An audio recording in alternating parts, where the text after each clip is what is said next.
Well, welcome back to another video on Shakespeare Sonnets. Today we're reading Sonnet 97, which is a sonnet for anyone in a long-distance relationship.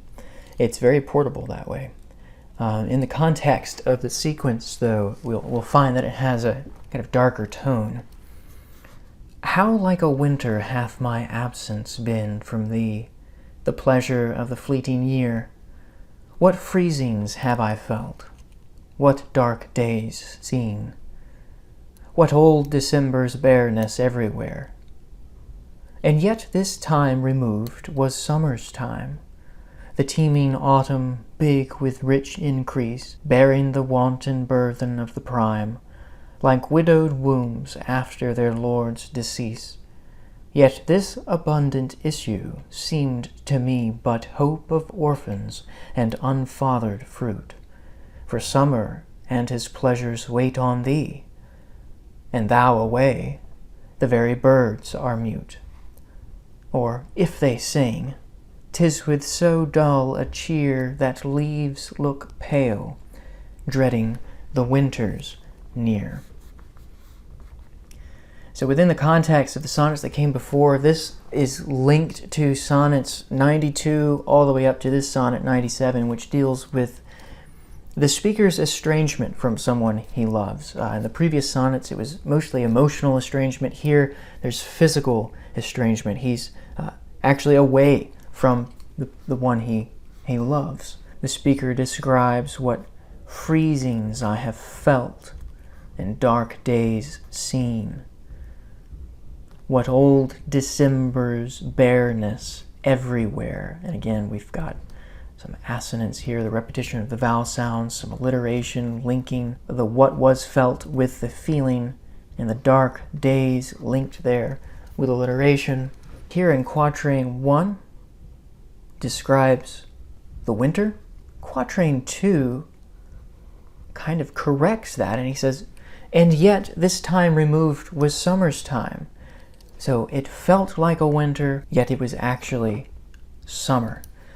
William Wordsworth's poem, Tintern Abbey, begins, 5 years have passed, 5 summers with the length of 5 long winters.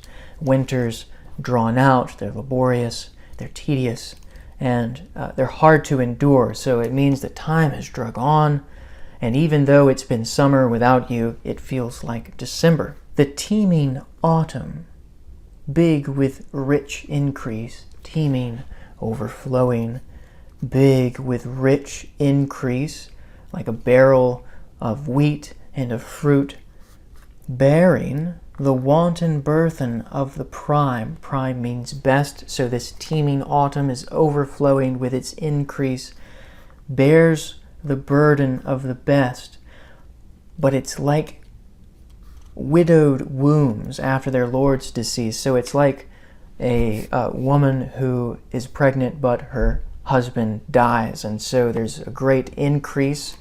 She's bearing a child, which is in a way a burden that is fatherless. So this increase of autumn and the pleasures of summer are really something forlorn.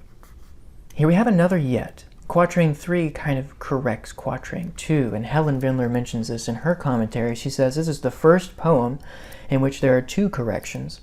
Usually the correction occurs right there at the volta, but you'll see that Quatrain 2 corrects Quatrain 1 with this yet. That's a correction. Now Quatrain 3 corrects Quatrain 2, bringing us back to the winter. Yet this abundant issue seemed to me but hope of orphans and unfathered fruit. So there again, drawing on that simile of widowed wombs. For summer and his pleasures wait on thee, and thou away, the very birds are mute. Plain sense is simply that summer and his pleasures are with you, and since you're away, the very birds are silent. Or if they sing, you could almost call this another correction. It's really a qualification, I guess, or a slight modification. Or if the birds do sing, it's with a dull cheer that leaves look pale, dreading the winter's near. And of course here with winter, he rounds the sonnet off, bringing us back to the beginning of the sonnet. Could possibly be, as is usually the case with the word leaves, it could mean the pages on which the sonnets are written, so that these leaves of poems look pale.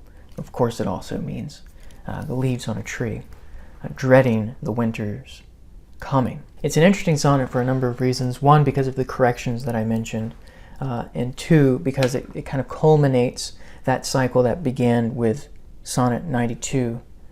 It climaxes here in Sonnet 97, in which the estrangement is not simply emotional or a kind of rejection that we saw even in earlier sonnets, but it's an actual absence from the speaker. And so there's a distance that is spatial, really. Kind of a dark, forlorn, melancholic sonnet, but a beautiful sonnet that has inspired a lot of poetry, actually, and can be used in a number of different scenarios and occasions, much like Sonnet 87. So thanks for watching, everyone. I hope this was helpful, and until next time.